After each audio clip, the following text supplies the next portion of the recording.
할렐루야, 사랑하는 성도 여러분, 한 주간 동안 잘 지내셨습니까? 오늘도 저희는 사무엘상 말씀을 보도록 하겠습니다. 오늘 말씀은 사무엘상 4장 1절로 11절입니다. 말씀 제목은 하나님은 수단이 아니다. 이런 제목으로 은혜를 나누도록 하겠습니다. 지난주에 우리가 보았던 사무엘 3장에서는 그 시대가 말씀이 희귀한 시대였고 이로 말미암아 이상이 흔히 보이지 않는 그런 어두운 시대라고 말씀을 드렸습니다. 이스라엘 백성들은 형식적으로 신앙생활을 하고 있었지만 하나님을 떠나서 하나님과 전혀 관계가 없는 이런 삶을 살고 있었습니다. 하나님 앞에 올바로 살지 못한 것이죠. 이런 때 블레셋이 쳐들어오고 전쟁이 일어나게 되었습니다. 원래 블레셋 족속은 호전적이고 싸움을 매우 잘하는 그런 족속이었습니다. 2절에 보면 이스라엘 백성들이 전쟁에 나가서 블레셋과 싸웠는데 패하고 말았습니다. 병사도 약 4,000명가량을 잃고 말았습니다. 전쟁에서 지고 돌아온 이제 이스라엘은 장로들이 모여서 회의를 하게 되었습니다. 3절을 보시기 바랍니다. 전쟁에서 패하고 돌아온 이들은 매우 낭망을 했습니다.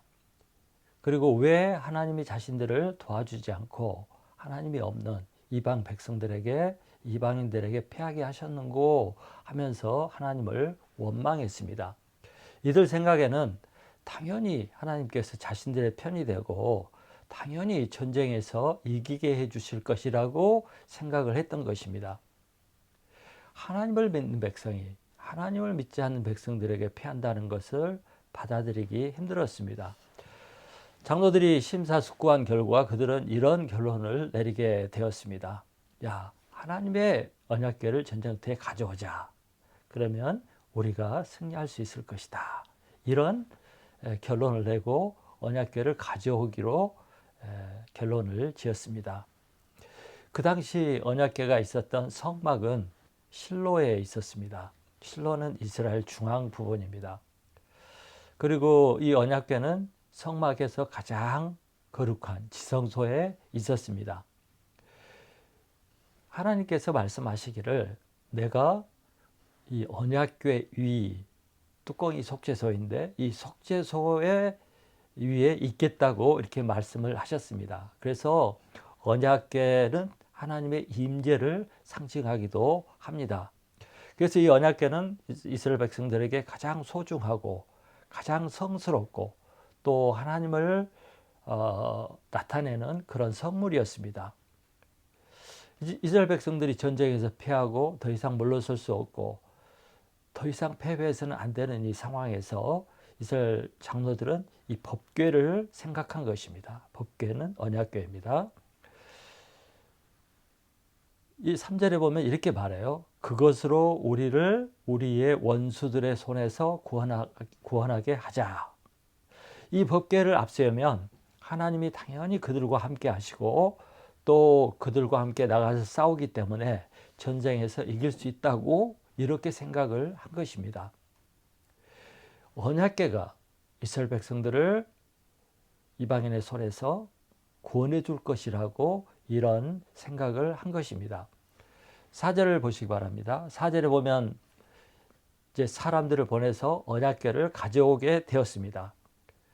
그리고 엘리의 두 아들인 홈니와 비느하스 제사장들도 이들 법궤와 함께 전쟁에 참여하게 되었습니다. 그러면 여러분 언약궤를 가져와서 언약궤를 들고 전쟁에 나갔을 때 어떤 결과가 나타났을까요? 5절부터 11절을 보시기 바랍니다. 5절에서 11절. 언약궤를 가져왔는데 언약궤를 가져온 것이 오히려 역효과를 내고 말았습니다. 언약궤가 이 이스라엘 진영에 들어오자 이스라엘 군대가 땅이 울릴 정도로 환호성을 질렀습니다. 이들이 이제 언약궤가 자기들에게 왔으므로 당연히 이길 것으로 생각하고 용기 100배하고 또 승리감에 소리를 막 질러댄 것입니다. 이 소리에 놀란 블레셋 진영에서는 이 상황이 무슨 상황인지 알아보았습니다. 알아본 결과 이스라엘 진영에 여호와의 궤, 언약궤가 들어왔다는 것을 알게 되었습니다. 이 소식을 알게 된 블레셋의 반응이 무엇입니까? 7절, 8절을 보시기 바랍니다. 7절, 8절. 블레셋 사람이 두려워하여 이르되 신이 진영에 이르렀도다 하고 또 이르되 우리에게 화로다. 전날에는 이런 일이 없었도다. 우리에게 화로다. 누가 우리를 이 능한 신들의 손에서 건지리요. 그들은 광야에서 여러 가지 재앙으로 애굽인들을 친 신들이니라. 블레셋 사람들은 여호와가 위대한 신이고 그간 여호와께서 하신 일들을 잘 알고 있었습니다. 그들은 이 전쟁에서 이기려면 이제 쉽지 않고 그래서 목숨을 걸고 싸워야 한다고 생각하고 그렇게 다짐을 했습니다. 두려움에 빠진 블레셋이 더 분발해가지고 싸움으로써 이스라엘을 이기고 말았습니다. 이스라엘 보병 3만 명이 이 전쟁에서 죽고 말았습니다. 결국 이스라엘은 언약궤를 들고 나갔지만 처참하게 패배를 하고 말았습니다. 언약궤가 아무 소용이 없었던 것입니다.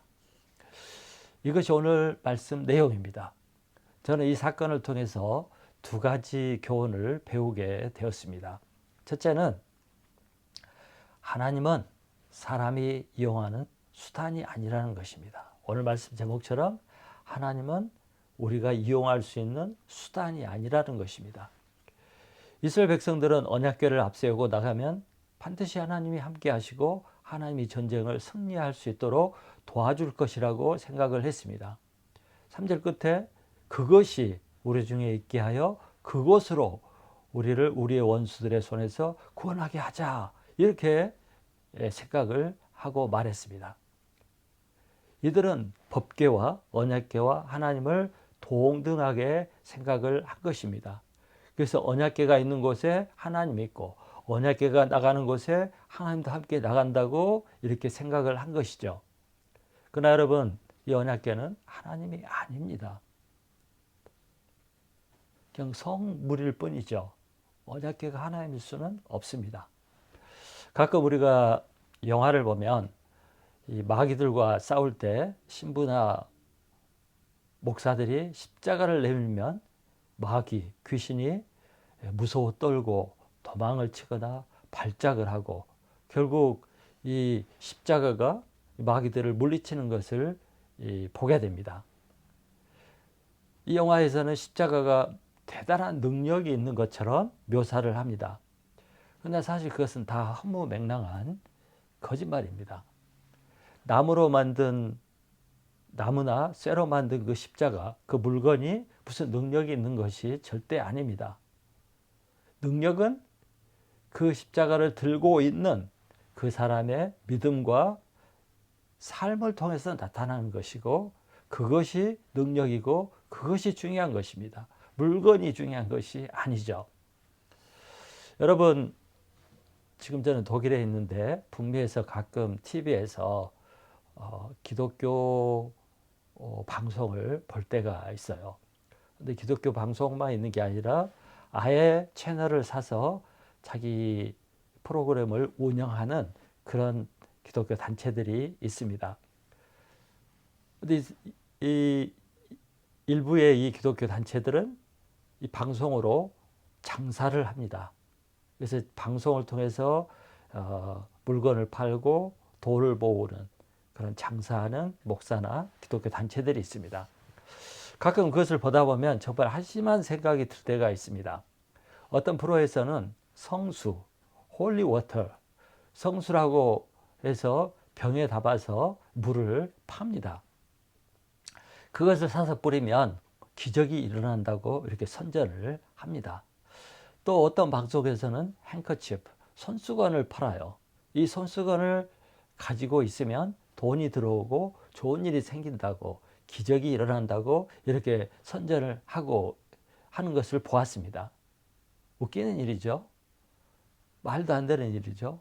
그럼에도 불구하고 많은 크리스찬들이 돈을 지불하고 이런 성수를 사고 이런 손수건을 사는 것을 봅니다. 그래서 장사가 잘 되는 것이죠.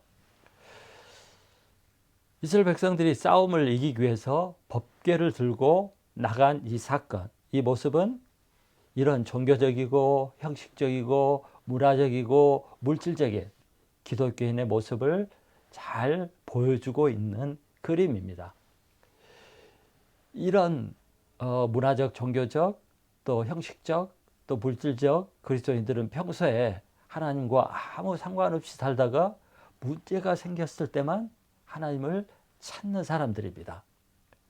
하나님을 경외하고 하나님 말씀에 순종하고 하나님을 사랑하는 그런 삶은 전혀 살지 않으면서 어려운 때를 모면하기 위해서, 어려운 상황을 모면하기 위해서 반짝 선행을 행하고 또 마음을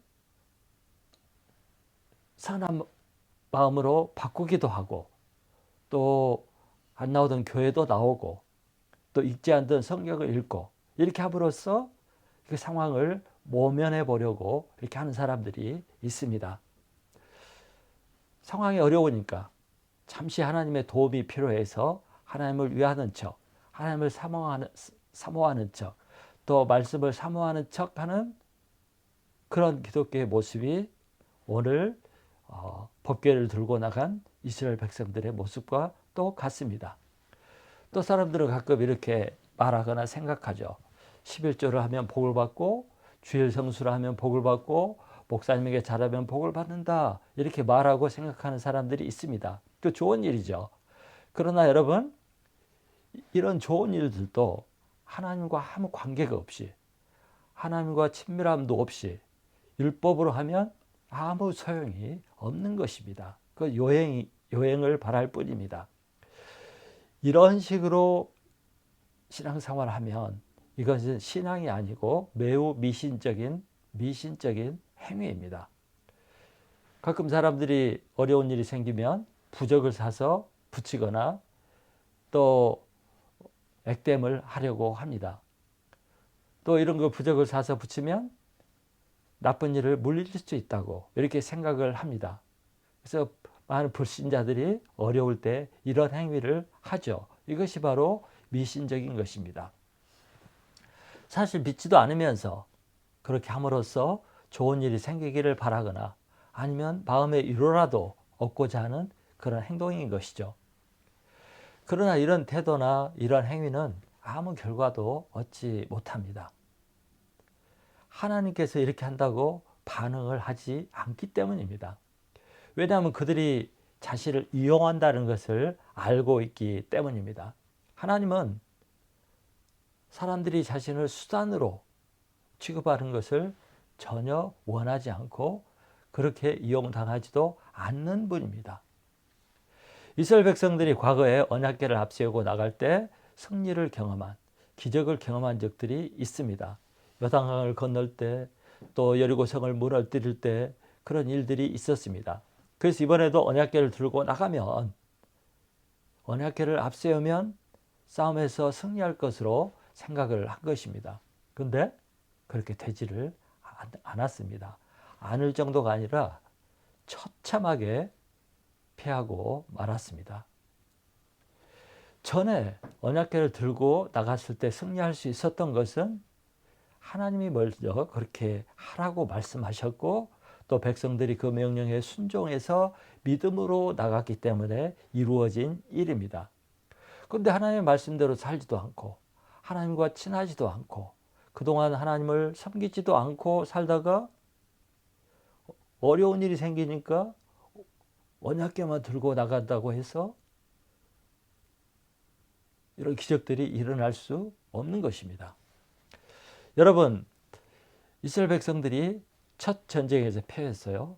약 4,000명가량 군사들을 잃었습니다. 이때 장로들이 모여서 회의를 했습니다. 그들이 회의할 때 무엇을 의논하고 무엇을 대책으로 찾아야 했을까요? 그들은 언약궤를 갖고 나오면 전쟁에서 승리할 수 있겠다는 그런 대책을 세웠지만 그건 잘못된 것입니다. 그들은 첫 번째 전쟁에 패했을 때 언약궤를 들고 나가자 이렇게 방법을 찾을 것이 아니라 왜 하나님이 자신들과 함께 하지 않았고 왜 자신들을 도와주지 않았고 왜 전쟁에 패하도록 내버려 두셨는가, 그 원인과 이유를 찾는 것이 더 중요한 것이었습니다. 왜 전쟁에 패하도록 하나님이 내버려 두시고 간섭하지 않고 도와주지 않았는지, 그 문제를 찾아서 해결하는 것이 더 우선된 것이었습니다. 그 문제는 바로 그들과 하나님과의 관계 문제였습니다. 그들과 하나님 사이에 있는 죄 문제였습니다. 그들과 하나님 사이에 있는 신앙 문제였습니다. 그것을 해결하면 전쟁 문제도 해결될 수 있었습니다. 그럼에도 불구하고 그들은 그런 문제는 다루지 않고, 하나님과의 관계 문제는 다루지 않고, 그 문제들은 덮어둔 채 언약궤를 의지하는 그런 방법을 찾은 것입니다. 여러분, 문제가 생겼을 때 자기 자신을 다루지 않고 하나님을 다루고 하나님을 부리고 하나님을 이용하려고 하는 것은 매우 잘못된 방법이고 잘못된 생각입니다. 문제 앞에서 자신을 돌아보지 않고 자신을 하나님의 뜻과 가르침에 복종시키지 않고 회개하지 않고 하나님을 수단으로 이용하려고 하는 것은 매우 종교적이고 미신적인 행동인 것입니다. 여러분, 크리스찬에게는 두 가지 종류가 있습니다.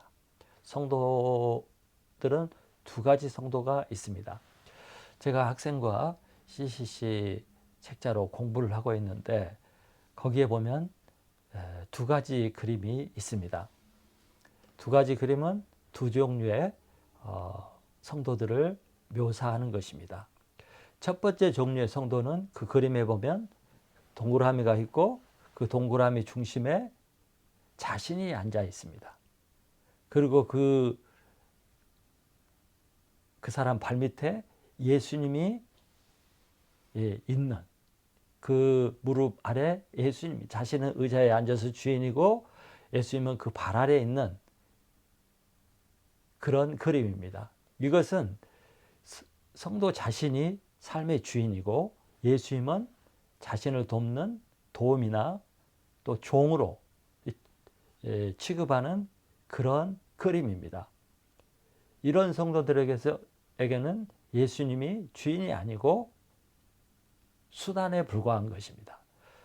두 번째 그림에는 마음 중심 의자에 예수님이 앉아 계시고 자신은 예수님 발 아래 있는 그림입니다. 이것은 예수님이 내 삶의 주인이고 나는 예수님의 명령과 가르침에 순종하고 예수님을 섬기는 그런 성도를 묘사한 것입니다. 이 사람에게는 예수님, 하나님이 삶의 목적이 되고 하나님은 자신의 섬김의 대상이 되는 그런 삶을 사는 성도입니다.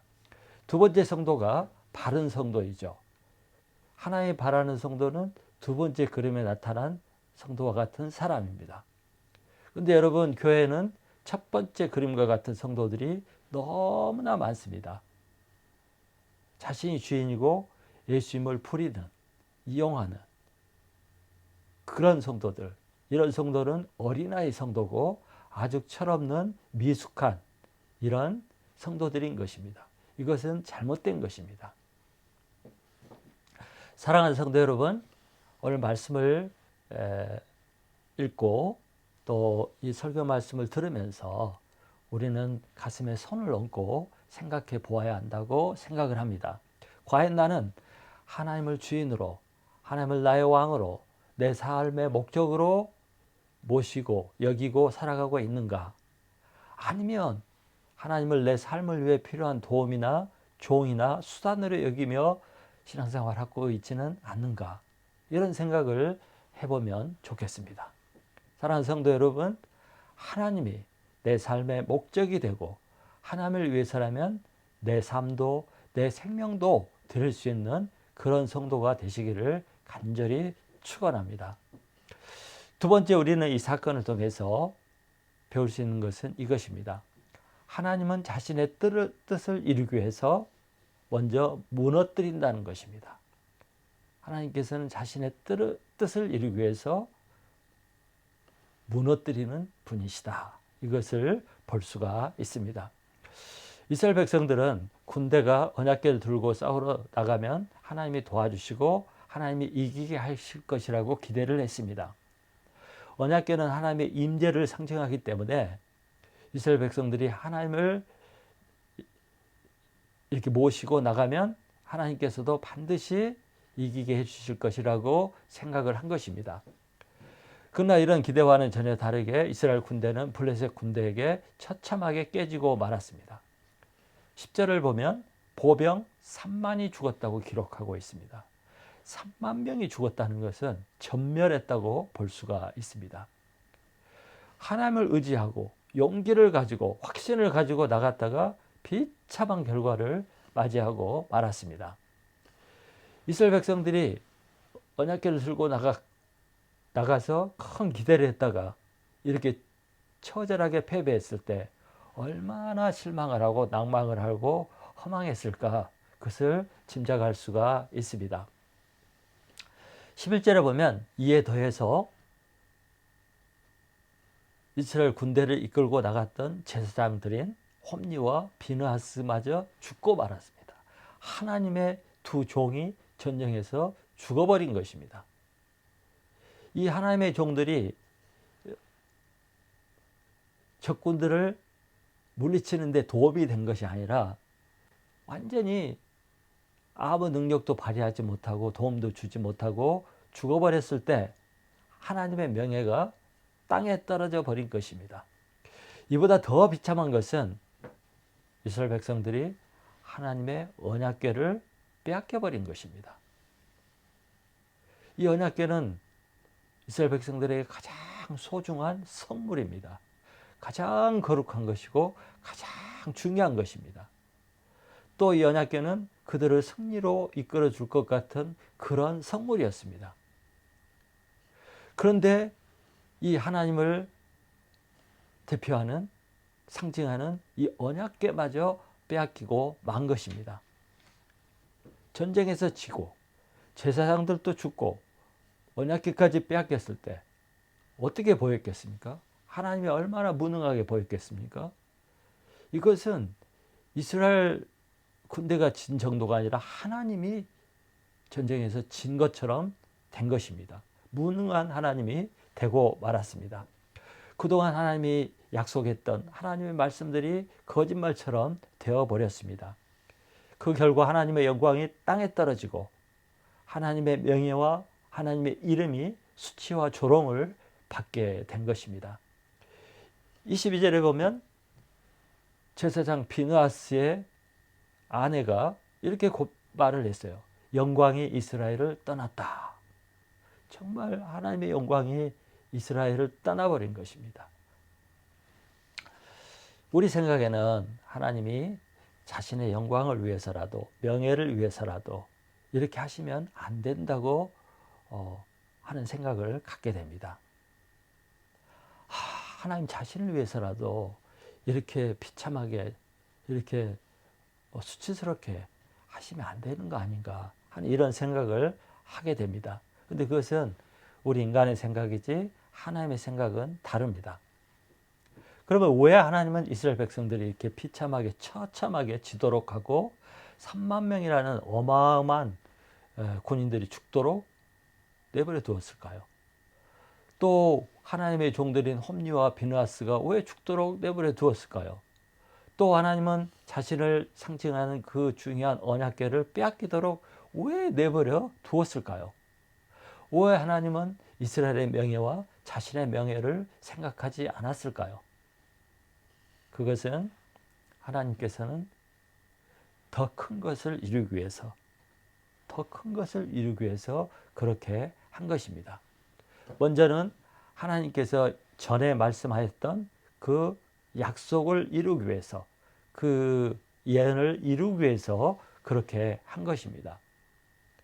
무엇보다도 하나님의 계획하신 뜻과 목적을 이루기 위해서 이런 모든 수치와 수모를 감당한 것입니다. 우리가 2장 27절부터 36절에 보면 하나님의 사자가 엘리 제사장에게 했던 예언이 있습니다. 또 3장 10절에 14절에 보면 하나님이 사무엘을 통해서 예언했던 것들이 있습니다. 그 내용은 엘리 제사장 집안을 완전히 끊어버리겠다고 말씀하신 것입니다. 그렇게 하기 위해서 엘리의 자식들인 홈리와 비느하스를 죽이겠다고 하셨습니다. 그리고 이 엘리 집안을 대신해서 새로운 제사장을 세우고 그것을 영구하게 하겠다고 이런 예언을 하셨습니다. 그 예언을 이루기 위해서 하나님께서 이렇게 처참한 패배를 허락하신 것입니다. 또 하나님께서 이렇게 하신 이유는 또 다른 이유가 있습니다. 그것은 이스라엘 백성들의 죄악이 가득했고 또 이스라엘 백성들이 죄악에서 돌이킬 자세도 없고 또 이렇게 이스라엘 백성들이 살아가면 이스라엘에는 소망도 희망도 없는 그런 세대로 갈 수밖에 없기 때문에 하나님께서 새로운 역사를 시작하기 위해서 이런 비참한 처참한 일을 허락하신 것입니다. 하나님께서는 구조화된 악과 낡은 것들을 무너뜨리고 새로운 역사를 시작하기 원했습니다. 새로운 나라를 건설하고 새로운 백성들을 만들기 원했습니다. 그것을 이루기 위해서는 또 그 예언들을 이루기 위해서는 이스라엘이 패배하는 것이 필요했습니다. 이스라엘이 완전히 망해야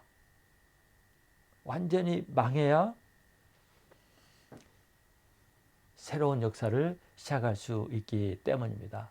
그래서 하나님께서는 이렇게 무너뜨리는 계획을 세우셨다가 그것이 이루어지도록 한 것입니다. 물론 하나님께는 이것이 엄청난 수치와 불명예와 조롱거리가 될 수밖에 없었겠죠.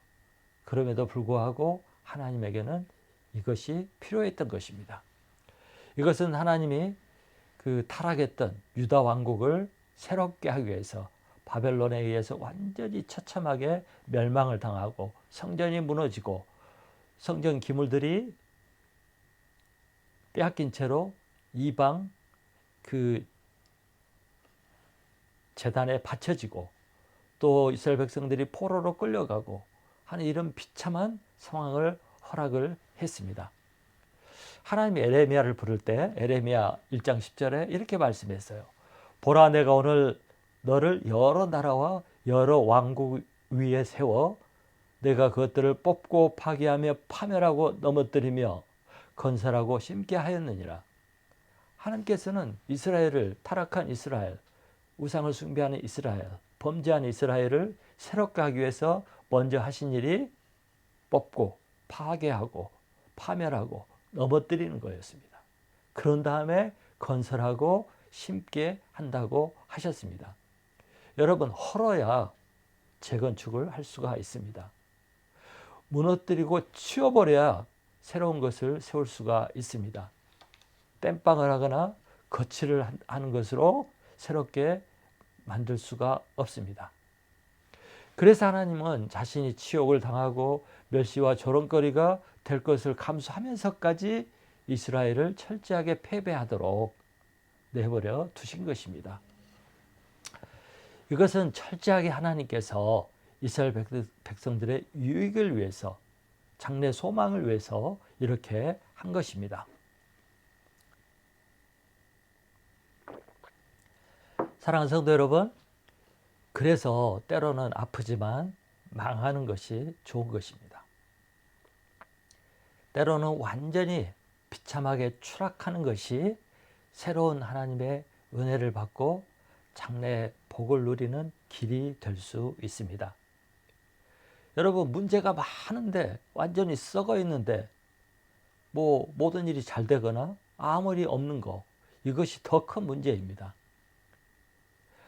망하는 것이 좋은 길입니다. 당신의 이해가 잘 되지 않고 하나님이 이럴 수 있냐 하며 원망할 수도 있겠지만 결국 우리의 유익을 위해서는, 또 하나님 나라를 위해서는 무너지고 파괴되고 추락하고 비참하게 되는 것이 복이 되는 것입니다.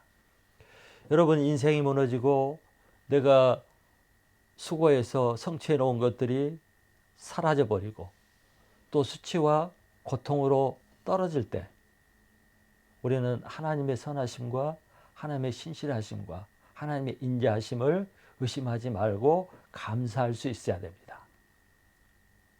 거기에 하나님의 뜻이 있기 때문입니다. 여러분, 그래서 때로 하나님은 교회도 무너뜨리십니다. 나라도 무너뜨리고 인생도 무너뜨리는 일을 종종 하십니다. 여러분, 하나님은 내 편도 아니고 네 편도 아니고 하나님은 언제나 하나님의 편입니다. 하나님은 지금 아무리 자신에게 욕이 되고 수치가 되고 모욕을 당해도 장대를 위해서 그 모든 것을 감당하시면서 자신이 사랑하는 것들을 때로는 파괴하고 때로는 무너뜨리시기도 하십니다.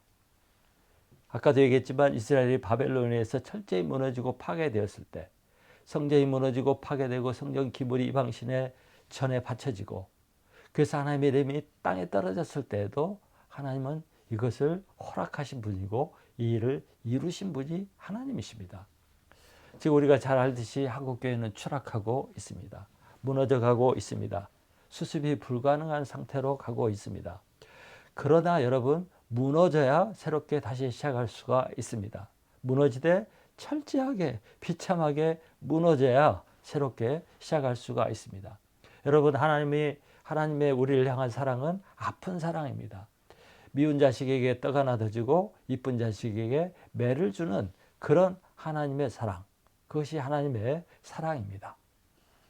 여러분, 내 삶이 팍팍하고 고난이 닥치고 문제가 많다면, 시련이 있다면 그것은 하나님이 나를 바꾸고 나를 만들어가고 나를 새롭게 하기 위한 그런 뜻일 수 있습니다.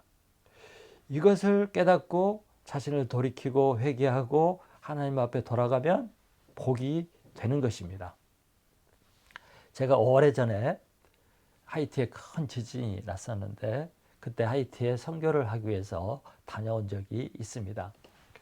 그때 하이티에 바로 들어갈 수가 없어서 그 하이티와 붙어있는 도미니카 공화국을 들렸다가 거기서 작은 비행기를 타고 하이티에 들어가게 되었습니다. 그래서 거기서 일주일 사역을 하고 돌아왔었는데요. 그때 이 도미니카에서 유명한 분을 만나서 식사를 대접을 받게 되었습니다. 그분은 김현철이라는 분인데 바로 옛날 산미그룹 회장이었습니다. 그분이 우리를 대접을 해 주었습니다. 근데 그분은 산미그룹을 세우고 큰 그룹의 회장이 되고 매우 잘 나가는 기업인이었습니다. 그런데 어느 날 부도가 나서 회사를 날리고 범죄자가 되어서 감옥에 갇히게 되었습니다. 그런 그가 몰랐는데 도미니카에 있었습니다. 그는 도미니카에서 그 부인과 함께 선교를 하고 있었습니다. 도미니카에 살면서 도미니카에서 선교하시고 하이티에 고아원을 짓고 하이티에 선교센터를 지으면서 선교사들을 이렇게 돕고 있었습니다. 그때 저는 깨달은 것이 있습니다. 아, 망하는 것이 복이구나. 산미그룹이 망했기 때문에 이 사람이 하나님을 만나고 선교사의 삶을 살게 되었구나. 그래서 폭삭 망하는 것에도 이런 하나님의 심오한 뜻이 있다는 것을 알게 되었습니다. 이 사람에게는 망한 것이 아프고 비참하고 초라하고 수치스러운 것이었지만 결국에 복이 된 것이고 새 인생을 사는 계기가 된 것입니다. 사랑하는 성도 여러분, 우리도 이스라엘 백성들처럼 위기를 만나고 문제를 만납니다. 가끔은 가슴 아프고 고통스럽고 수치스러운 일을 당할 때도 있습니다. 이런 때 우리가 할 일이 무엇일까요? 문제를 해결하기 위해서 인간적인 수단과 방법을 동원하고 미신적인 행위로 땜빵을 하려고 해야 되겠습니까? 그렇게 할 것이 아니라 이런 때 우리는 하나님 앞에 서야 합니다. 내 삶과 내 신앙생활을 점검해야 합니다. 나는 과연 올바른 신앙생활을 하고 있는가? 나는 정말 하나님이 목적이 되는 삶을 살고 있는가? 아니면 나를 기쁘게 하고 나를 세우기 위해서 하나님을 수단으로 이용하고 있지는 않는가? 이런 생각을 하고 이런 삶을 돌아보면서 문제의 원인을 찾아야 합니다. 그리고 문제의 원인을 발견한 다음에 이제 하나님을 찾고 회개하면 하나님께서 그 문제들은 반드시 해결해 주십니다. 하나님과 나와의 관계성을 올바로 회복하고 올바른 관계성을 맺으면 반드시 하나님은 나를 도와주시고 문제를 해결해 주시는 분입니다. 이것이 올바른 방법입니다. 이것이 하나님께서 우리에게 바라고 원하는 것입니다. 그래서 우리를 가끔은 어려움을 만나게 하시고 어려움에 처하게 하시고 비참한 상황을 만나게도 하십니다. 사랑하는 성도 여러분, 이제는 우리가 성숙한 신앙인이 되어서 하나님이 나의 삶의 수단이 아니라 내 삶을 바치고 내 인생을 드리는 그런 우리의 삶의 목적이 되는 그런 신앙생활을 하는 저와 여러분이 되기를 간절히 축원합니다.